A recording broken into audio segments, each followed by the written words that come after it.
ભક્તો, આજની વિડીયોમાં આપણે ચર્ચા કરીશું કે દિવાળી કઈ તારીખે છે, ધનતેરસ કઈ તારીખે ઉજવવામાં આવશે અને તેની સાથે સંબંધિત સંપૂર્ણ માહિતી જે તમારે જાણવું ખૂબ જ જરૂરી અને ખાસ છે. સાથે જ ભક્તો, આ વિડીયોમાં અમે તમને એ પણ જણાવીશું કે દિવાળી અને ધનતેરસ પહેલાં ઘરમાંથી કઈ વસ્તુઓ બહાર ફેંકી દેવી જોઈએ. જો આ વસ્તુઓ નહીં હટાવો તો તે તમારા દુર્ભાગ્યનું સૌથી મોટું કારણ બને છે અને ઘરમાં દુઃખ, મુશ્કેલીઓ અને સમસ્યાઓ છવાઈ જાય છે. તેથી દિવાળી પહેલાં, ધનતેરસ પહેલાં જ ઘરમાંથી આ 3 થી 4 વસ્તુઓ હટાવી દેવી જોઈએ. નહીં તો આવા ઘરમાં માતા લક્ષ્મી ક્યારેય આવતા નથી અને તમને માતા લક્ષ્મીના આશીર્વાદ પણ મળતા નથી. તેથી આ બધી વાતો જાણવા માટે આ વિડીયો શરૂઆતથી અંત સુધી જોઈ લો. ચાલો જાણી લઈએ કે દિવાળી કઈ તારીખે ઉજવાશે, ધનતેરસ કઈ તારીખે ઉજવાશે અને આ દિવસે કયા શુભ સંયોગ દિવાળી અને ધનતેરસ પર બની રહ્યા છે તેની સંપૂર્ણ માહિતી આજની વિડીયોમાં અમે તમને જણાવીશું. ચાલો એક એક કરીને જાણી લઈએ. પરંતુ મિત્રો, વિડીયોમાં આગળ વધતા પહેલાં તમને વિનંતી છે કે આજની વિડીયોમાં અંત સુધી અમારી સાથે જોડાયેલા રહેજો, કારણ કે આજની વિડીયોમાં તમને ખૂબ જ ઉપયોગી જાણકારી પ્રાપ્ત થવાની છે. અને વિડીયો સારી લાગે તો વિડીયોને લાઇક કરી શેર કરવાનું ભૂલશો નહીં અને કોમેન્ટમાં સાચી શ્રદ્ધાથી જય માં લક્ષ્મી અવશ્ય લખી દેજો. ભક્તો, 2025માં આ વખતે ધનતેરસ અને દિવાળી પર અત્યંત દુર્લભ અને મંગળકારી સંયોગો બની રહ્યા છે, જે આ વર્ષને ખાસ રૂપે શુભ બનાવે છે. પંચાંગ અનુસાર 18 ઓક્ટોબર 2025ના રોજ આવનાર ધનતેરસની ત્રયોદશી તિથિ દિવસે શરૂ થઈને બીજા દિવસે 19 ઓક્ટોબરની સવાર સુધી રહેશે, જેથી પૂજા માટે પ્રદોષકાળનો પૂર્ણ સમય મળશે. આ વર્ષે ધનતેરસ શનિવારના દિવસે આવે છે અને શનિવારે ધનતેરસ હોવું ધનવૃદ્ધિ યોગ કહેવાય છે. એવું માનવામાં આવે છે કે આ સંયોગમાં કરેલું ધન રોકાણ અને ખરીદી લાંબા ગાળાનો લાભ આપે છે. સાથે જ આ દિવસે સૂર્ય તુલા રાશિમાં અને ચંદ્ર કન્યા રાશિમાં હશે, જેથી ધનયોગ અને શુભ લાભ યોગનું નિર્માણ થશે. આ દિવસે ત્રયોદશી તિથિ દિવસ અને રાત બંનેમાં હશે, જે આરોગ્ય, સંપત્તિ અને સમૃદ્ધિ માટે અત્યંત લાભકારી માનવામાં આવે છે. આ દિવસે ભગવાન ધન્વંતરીની જયંતી પણ ઉજવાશે, જેનાથી આયુ અને આરોગ્યની વૃદ્ધિનું વિશેષ ફળ મળશે. તેના 3 દિવસ બાદ 20 ઓક્ટોબર 2025 સોમવારે દિવાળીનો મહાપર્વ ઉજવાશે. આ દિવસે અમાવસ્યા તિથિ આખો દિવસ પ્રભાવી રહેશે અને પ્રદોષકાળમાં લક્ષ્મી પૂજનનો સમય સાંજથી રાત સુધી રહેશે. આ વખતે દિવાળીના દિવસે અમાવસ્યા અને મંગળવારનો સંયોગ બની રહ્યો છે, જેને ભૂમિપુત્ર યોગ કહેવાય છે. આ જમીન, સંપત્તિ અને સ્થાયી સમૃદ્ધિનું સૂચક છે. ચંદ્ર તુલા રાશિમાં અને સૂર્ય સાથે હોવાથી અમૃત સિદ્ધિયોગ પણ બની રહ્યો છે, જે લક્ષ્મીની કૃપાને સ્થાયી બનાવે છે. એટલું જ નહીં, આ વર્ષે દિવાળીની રાત્રે સર્વાર્થ સિદ્ધિયોગનો પણ સંયોગ રહેશે, જે બધા કાર્યોને સિદ્ધ કરનાર માનવામાં આવે છે. આ રીતે 2025ના ધનતેરસ અને દિવાળી પર બનતા આ શુભ યોગો ધનવૃદ્ધિ, આરોગ્ય, સુખ, વૈભવ અને લક્ષ્મી કૃપાની અદ્ભુત તકો લઈને આવે છે. તેથી આ વર્ષે દીપોત્સવનો ધાર્મિક અને જ્યોતિષીય પ્રભાવ અત્યંત શક્તિશાળી રહેવાનો છે. 22 ઓક્ટોબરે ગોવર્ધન પૂજા અને 23 ઓક્ટોબરે ભાઈદૂજનો પર્વ ઉજવાશે. આ રીતે 18 ઓક્ટોબરથી 23 ઓક્ટોબર સુધીનો આ 5 દિવસનો દીપોત્સવ ઘરે ઘરે સમૃદ્ધિ, સૌભાગ્ય અને આનંદનું પ્રતીક બનશે. ચાલો જાણી લઈએ કે કઈ વસ્તુઓ છે જે દિવાળી અને ધનતેરસ આવતા પહેલા ઘરમાંથી હટાવી દેવી જોઈએ. નંબર 1, જૂનું અથવા તૂટેલું ઝાડુ. જૂનું કે તૂટેલું ઝાડુ ઘરમાં દરિદ્રતાનું પ્રતીક માનવામાં આવે છે. ઝાડુને લક્ષ્મીનું સ્વરૂપ કહેવાય છે, તેથી તેનું તુચ્છ કે અપવિત્ર હોવું શુભ નથી. જ્યારે ઝાડુના તણખા ખરવા લાગે, તેનું હેન્ડલ તૂટી જાય કે તે ગંદુ થઈ જાય તો તે ઘરમાં ધનની અડચણનું કારણ બને છે. દિવાળી પહેલાં આવા ઝાડુને મંગળવાર કે શનિવારની સાંજે ઘરની બહાર નીકળી દો. નવું ઝાડુ ખરીદતી વખતે તેને ઘરમાં દક્ષિણ પૂર્વ દિશામાં રાખીને તેના પર હળદર, કુમકુમ કે રોલીથી સ્વસ્તિક બનાવો. નવું ઝાડુ લાવતી વખતે મનમાં સંકલ્પ કરો કે દરિદ્રતા દૂર થાઓ, લક્ષ્મીનો વાસ થાઓ. આ નાનો ઉપાય આખું વર્ષ સમૃદ્ધિ અને સૌભાગ્ય જાળવી રાખે છે. નંબર 2, જૂનો દીવો. દીવો પ્રકાશ અને ઊર્જાનું પ્રતીક છે, પરંતુ જ્યારે તે ફૂટી જાય, કાળો પડી જાય કે તેમાં તિરાડ આવે તો તે શુભતાને બદલે નકારાત્મક ઊર્જા ફેલાવે છે. દિવાળી પહેલાં બધા જૂના કે તૂટેલા દીવાઓને ઘરમાંથી બહાર નીકળીને કોઈ વહેતા જળમાં વિસર્જન કરો. જૂના દીવાઓમાં બચેલું તેલ કે વાટ પણ હટાવી દો. નવો દીવો લાવો, તેમાં શુદ્ધ દેશી ઘી કે તલનું તેલ નાખો અને સાંજના સમયે તુલસી કે ઘરના દરવાજે પ્રગટાવો. આમ કરવાથી દેવી લક્ષ્મીનું સ્વાગત ઉજ્જવળ પ્રકાશથી થાય છે અને ઘરની અંધકારમય ઊર્જા નાશ પામે છે. યાદ રાખો, તૂટેલો દીવો દરિદ્રતાનું પ્રતીક છે, જ્યારે નવો ઘીનો દીવો સમૃદ્ધિ અને સૌભાગ્યનો સંદેશ આપે છે. તૂટેલી મૂર્તિઓ અને જૂની પૂજા સામગ્રી. જો પૂજા સ્થાનમાં કોઈ દેવતાની મૂર્તિ કે ચિત્ર ખંડિત થઈ ગયો હોય, તેનો રંગ ઉતરી ગયો હોય કે તેમાં તિરાડ પડી હોય, તો તેને તુરંત હટાવી દેવું જોઈએ. શાસ્ત્રોમાં કહેવાયું છે કે ખંડિત મૂર્તિઓ ઘરમાં રાખવાથી પૂજા નિષ્ફળ થાય છે અને સકારાત્મક ઊર્જા અટકી જાય છે. આવા ચિત્રો કે મૂર્તિઓને કોઈ પવિત્ર નદી કે પીપળાના ઝાડ નીચે શાંતિથી મૂકી દો. સાથે જ જૂના ફૂલ, રાખ, અગરબત્તીના બળેલા ટુકડા અને બળેલી વાટ પણ હટાવી દો. દિવાળી પહેલાં પૂજા સ્થાનને ગંગાજળ કે ગૌમૂત્રથી શુદ્ધ કરો અને નવી પૂજા સામગ્રી રાખો. આમ કરવાથી દેવતાઓ પ્રસન્ન થાય છે અને ઘરમાં દિવ્ય સ્પંદનો વધે છે. સ્વચ્છ મંદિરમાં જ લક્ષ્મીજીનો સ્થાયી વાસ થાય છે. જૂની કે ધૂળવાળી તસવીરો. દિવાળી પહેલાં ઘરની દિવાલો પર લાગેલી જૂની, ધૂળથી ઢંકાયેલી કે ફાટેલી તસવીરો હટાવી દેવી જોઈએ. ખાસ કરીને જે તસવીરોમાં મૃત વ્યક્તિ, રડવાના દ્રશ્યો કે ઝાંખો રંગ હોય, તે ઘરમાં નકારાત્મક ઊર્જા ફેલાવે છે અને લક્ષ્મીના પ્રવેશમાં અડચણ ઊભી કરે છે. દિવાળી પહેલાં ઘરની બધી તસવીરો સાફ કરો, તૂટેલા ફ્રેમ બદલો અને ફક્ત સકારાત્મક પ્રતીકો જેવા કે સૂર્ય, ભગવાન, કમળ, ગાય કે પરિવારની હસતી તસવીરો લગાવો. આમ કરવાથી ઘરમાં સુખ, પ્રેમ અને પ્રકાશ જળવાઈ રહે છે. યાદ રાખો, દેવી લક્ષ્મીને પ્રસન્ન કરવા ઘરની દિવાલો પર આનંદ અને ઉજાસની ઝલક હોવી જોઈએ. બંધ કે ખરાબ ઘડિયાળો. ઘરમાં બંધ કે ખરાબ ઘડિયાળો રાખવી વાસ્તુદોષ માનવામાં આવે છે. આવી ઘડિયાળો જીવનમાં ઠેરાવ, આળસ અને આર્થિક અડચણોનું પ્રતીક છે. દિવાળી પહેલાં જો કોઈ ઘડિયાળ બંધ પડી હોય તો તેને તુરંત ચાલુ કરાવો કે ઘરમાંથી હટાવી દો. હંમેશા ઘડિયાળને ઉત્તર કે પૂર્વ દિશામાં લગાવો, જેથી સમય અને ઊર્જાનો પ્રવાહ સાચી દિશામાં રહે. ખરાબ ઘડિયાળો ઘરની ઊર્જાને રોકે છે, જેનાથી પ્રગતિ અને સમૃદ્ધિમાં અડચણ આવે છે. નવા વર્ષ અને નવી દિવાળીનું સ્વાગત ત્યારે જ સાર્થક છે જ્યારે ઘરમાં સમયનો પ્રવાહ નિરંતર ચાલે. ચાલતી ઘડિયાળ લક્ષ્મીનું આહ્વાન કરે છે અને જીવનને ગતિશીલ, ઊર્જાવાન અને સમૃદ્ધ બનાવે છે. જૂના જૂતા, ચપ્પલ અને ફાટેલા કપડાં. ફાટેલા જૂના જૂતા, ચપ્પલ અને ઘસાયેલા કપડાં ઘરની સકારાત્મક ઊર્જાને અવરોધે છે. આ વસ્તુઓ નકારાત્મક સ્પંદનો અને દરિદ્રતાનું પ્રતીક માનવામાં આવે છે. જો આ વસ્તુઓ હજુ ઉપયોગી હોય તો કોઈ જરૂરિયાતમંદને દાન કરો, નહીં તો દિવાળી પહેલાં હટાવી દો. જૂની વસ્તુઓ ઘરમાં અડચણો અને ઝઘડાનું કારણ બને છે. એ જ રીતે ફાટેલા વસ્ત્રો પહેરીને પૂજા કે લક્ષ્મીનું સ્વાગત ન કરવું જોઈએ. દિવાળી પહેલાં બધા જૂના વસ્ત્રો ધોઈ નાખો કે નવા કપડાં લઈને પૂજા કરો. આમ કરવાથી શુદ્ધતા, તાજગી અને સૌભાગ્ય વધે છે. સ્વચ્છ કપડાં અને પાદુકા દેવી લક્ષ્મીને અત્યંત પ્રિય છે. તૂટેલું ફર્નિચર કે કાચની વસ્તુઓ. ઘરમાં તૂટેલું ફર્નિચર, તિરાડવાળું કાચ કે ફૂટેલો કાચ રાખવું અત્યંત અશુભ માનવામાં આવે છે. આ વસ્તુઓ ફક્ત સૌંદર્ય જ નથી બગાડતી, પરંતુ વાસ્તુદોષ પણ ઉત્પન્ન કરે છે. તૂટેલું કાચ ખાસ કરીને લક્ષ્મીને નારાજ કરે છે, કારણ કે તે તૂટેલા ભાગ્ય અને અસ્થિરતાનું પ્રતીક છે. દિવાળી પહેલાં આવા ફર્નિચરની મરમ્મત કરાવો કે તેને હટાવી દો.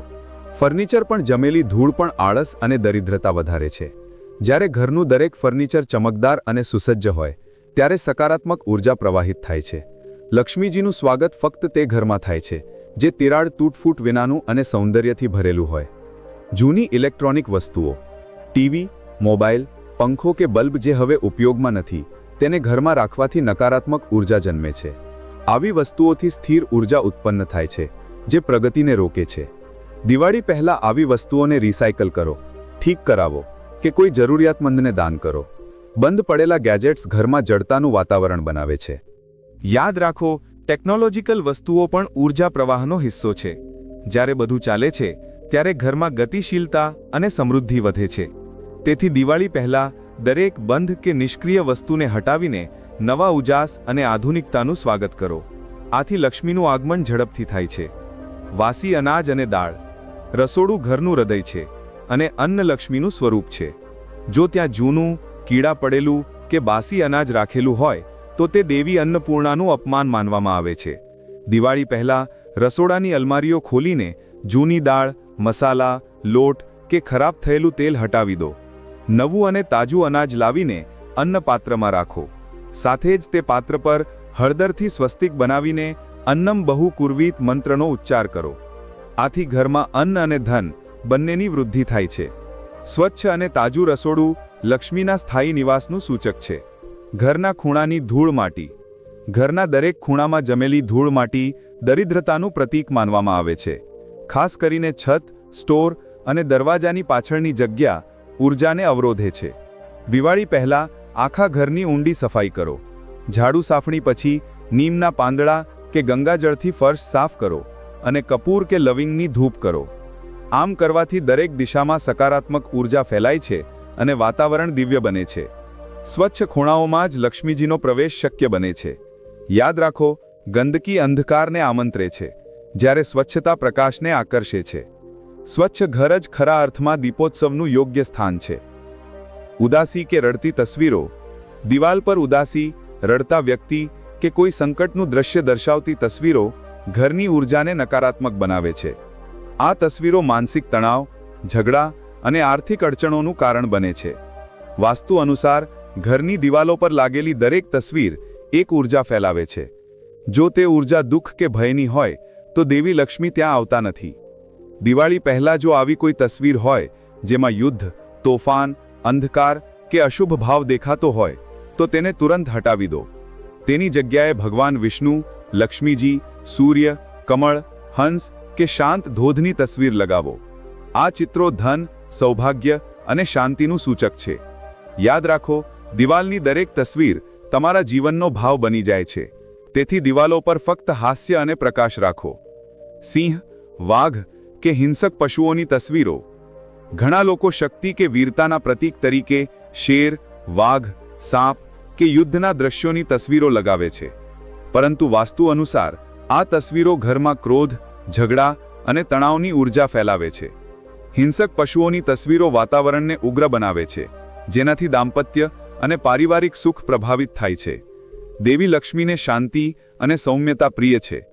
તેઓ એવા ઘરમાં નથી આવતા જ્યાં હિંસા કે ભયનું પ્રતીક ટંગાયેલું હોય. દિવાળી પહેલાં જો આવી કોઈ તસવીર લાગેલી હોય તો તેને હટાવી દો અને તેની જગ્યાએ ગાય, કમળ કે નદીના સુંદર દ્રશ્યની તસવીર લગાવો. આ ફેરફાર ફક્ત મનને શાંતિ જ નહીં આપે, પરંતુ ઘરમાં લક્ષ્મીના સ્થાયી નિવાસનો માર્ગ પણ ખોલશે. બંધ કે ખરાબ ઘડિયાળ. દિવાલ પર લાગેલી બંધ કે ખરાબ ઘડિયાળ ઘરના જીવનચક્રને રોકી દે છે. વાસ્તુશાસ્ત્ર અનુસાર આ રૂકેલો સમય અને થંભેલું ભાગ્ય દર્શાવે છે. જ્યારે ઘડિયાળ નથી ચાલતી ત્યારે ઘરની ઉન્નતિ પણ થંભી જાય છે અને આર્થિક પ્રવાહ રૂકાય છે. દિવાળી પહેલાં ઘરની બધી ઘડિયાળો તપાસો. જે બંધ હોય તેને ઠીક કરાવો કે હટાવી દો. હંમેશા ઘડિયાળને ઉત્તર કે પૂર્વ દિશામાં લગાવો, જેથી ઊર્જા અને સમય બંને સકારાત્મક રીતે પ્રવાહિત થાય. યાદ રાખો, ચાલતી ઘડિયાળ ઘરની પ્રગતિનું પ્રતીક છે. તે લક્ષ્મીને સંકેત આપે છે કે ઘરમાં બધું ગતિશીલ અને સક્રિય છે. રૂકેલી ઘડિયાળ સાથે ઘરનું ભાગ્ય પણ થંભી જાય છે. મકડીના જાળા અને ધૂળ. દિવાલોના ખૂણામાં જમેલા મકડીના જાળા અને ધૂળ દરિદ્રતાના પ્રતીક છે. જ્યાં જાળા હોય ત્યાં અડચણ, આળસ અને અભાવનો વાસ હોય છે. વાસ્તુ કહે છે કે જાળામાં સ્થિર ઊર્જા અટવાય છે, જેનાથી લક્ષ્મીનું આગમન રોકાય છે. દિવાળી પહેલાં ઘરની દિવાલો, છત અને ખૂણાઓ સારી રીતે સાફ કરો. ઝાડુ લગાવતી વખતે મનમાં મંત્ર બોલો, દરિદ્રતા દૂર થાઓ, સૌભાગ્ય સ્થાયી થાઓ. આ પછી કપૂર, લવિંગ કે ગુગ્ગળની ધૂપથી ઘરને શુદ્ધ કરો. આ સફાઈ ફક્ત દેખાડાની નહીં, પરંતુ ઊર્જા શુદ્ધિકરણનું કાર્ય છે. જેટલી સ્વચ્છ તમારી દિવાલો હશે તેટલી ઉજ્જવળ તમારા ભાગ્યની રોશની હશે. તૂટેલી કે તિરાડવાળી દિવાલ. દિવાલમાં તિરાડો ફક્ત સૌંદર્ય જ નથી બગાડતી, પરંતુ વાસ્તુદોષ પણ ઉત્પન્ન કરે છે. આવી દિવાલો ઘરની સકારાત્મક શક્તિને બહાર નીકળી જવા દે છે અને નકારાત્મક તરંગોને અંદર બોલાવે છે. શાસ્ત્રોમાં કહેવાયું છે કે તિરાડવાળું ઘર લક્ષ્મી વિનાનું હોય છે, એટલે કે તૂટેલી દિવાલો લક્ષ્મીજીના ઠેરવામાં અડચણ બની શકે છે. દિવાળી પહેલાં દરેક દિવાલની તપાસ કરો. જો ક્યાંય તિરાડ હોય કે પલાસ્તર ઉખડી ગયું હોય તો તેની મરમ્મત કરાવો. નવી અને ચમકદાર દિવાલ ઘરમાં નવી ઊર્જા લાવે છે. પેઇન્ટિંગ કરતી વખતે હળવો ચમકદાર રંગ પસંદ કરો જે ઉજાસ ફેલાવે. આ સુધારો ઘરમાં સુખ, સ્થાયિત્વ અને સમૃદ્ધિ વધારે છે. કાળા કે ઘેરા રંગની દિવાલો. દિવાલોનો રંગ ઘરની ઊર્જાની દિશા નક્કી કરે છે.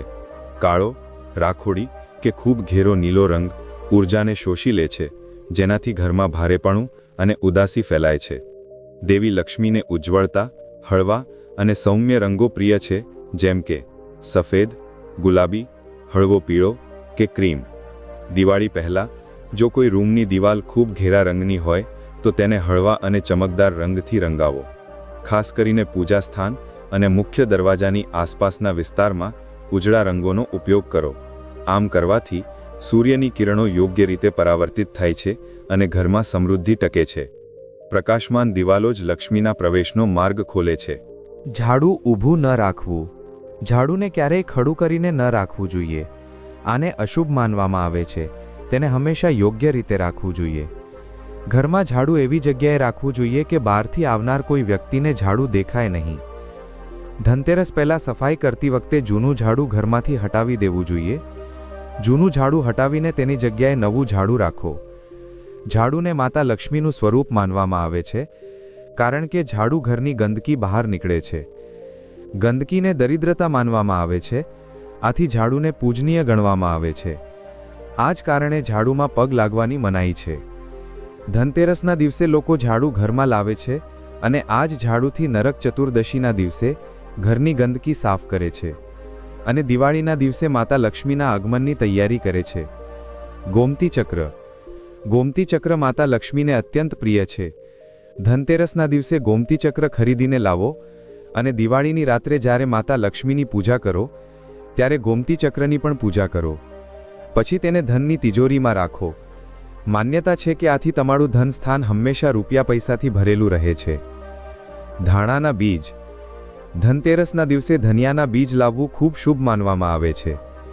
આ બીજને દિવાળીની રાત્રે માતા લક્ષ્મીને સમર્પિત કરો અને પછી તેને ગમલા, બગીચા વગેરેમાં વાવો. આ ધનિયાના બીજ તમારા ઘરમાં સુખ, સમૃદ્ધિ અને ખુશહાલી લાવશે. પિત્તળના વાસણો. આજકાલ લોકો ધનતેરસના દિવસે સ્ટીલના વાસણો ખરીદે છે, પરંતુ આ ન ખરીદવું જોઈએ. આ દિવસે પિત્તળના વાસણો ખરીદવું શુભ માનવામાં આવે છે. એવું કહેવાય છે કે સમુદ્ર મંથનના સમયે જ્યારે ભગવાન ધન્વંતરી પ્રગટ થયા ત્યારે તેમના હાથમાં પિત્તળનું પાત્ર હતું. ધનતેરસના દિવસે પિત્તળના વાસણો લાવવાથી ઘરમાં બરકત આવે છે. શંખ. માતા લક્ષ્મી અને નારાયણ બંનેને પ્રિય છે. ધનતેરસના દિવસે ઘરમાં શંખ ખરીદીને લાવો. આને ખૂબ શુભ માનવામાં આવે છે. દિવાળીના દિવસે માતા લક્ષ્મીની પૂજા સાથે આ શંખની પણ પૂજા કરો. ચોખા. ધનતેરસના દિવસે ઘરમાં થોડા ચોખા ખરીદીને લાવો. ચોખાને સમૃદ્ધિનું પ્રતીક માનવામાં આવે છે. દિવાળીના દિવસે આ ચોખાનો ઉપયોગ માતા લક્ષ્મીની પૂજામાં કરો. પછી થોડા ચોખાને નાની પોટલીમાં બાંધીને તિજોરીમાં રાખો. બાકીના ચોખાને ઘરના અનાજમાં મેળવી દો. આથી તમારા ઘરમાં સમૃદ્ધિ ટકે છે. પરંતુ ધ્યાન રાખો કે ચોખા તૂટેલા ન હોવા જોઈએ. સાબુત જ લાવો. ગણેશ લક્ષ્મી. દિવાળી પર ગણેશ લક્ષ્મીનું પૂજન થાય છે. ધનતેરસના દિવસે ગણેશ લક્ષ્મીની મૂર્તિ ઘરમાં લાવો. દિવાળીના દિવસે તેમની વિધિવત પૂજા કરો. ગણેશજીને શુભતાનું પ્રતીક માનવામાં આવે છે અને માતા લક્ષ્મીને ધનની દેવી કહેવામાં આવે છે. જ્યાં શુભતા સાથે ધનલક્ષ્મીનું આગમન થાય છે ત્યાં બધું મંગળમય થાય છે. વાસણો. વાસણોને સફળતાના પ્રતીક તરીકે જોવામાં આવે છે. ધનતેરસ દરમિયાન વાસણો ખરીદવાથી તમને સફળતા મેળવવામાં મદદ મળે છે. તમે પિત્તળ, તાંબુ, ચાંદી કે માટીના રસોડાના વાસણો પણ ખરીદી શકો છો. જ્યારે તમે ભગવાનની પૂજા કરો ત્યારે તમારા વાસણો ક્યારેય ખાલી ન રાખો. ભક્તો, આશા છે કે આ માહિતી તમને બધાને ગમશે. જો ગમી હોય તો વિડીયોને લાઇક કરો અને કોમેન્ટ બોક્સમાં જય માતા લક્ષ્મી જરૂર લખો. વિડીયો અંત સુધી જોવા માટે તમારો ખૂબ ખૂબ આભાર. જય શ્રી કૃષ્ણ. ધન્યવાદ.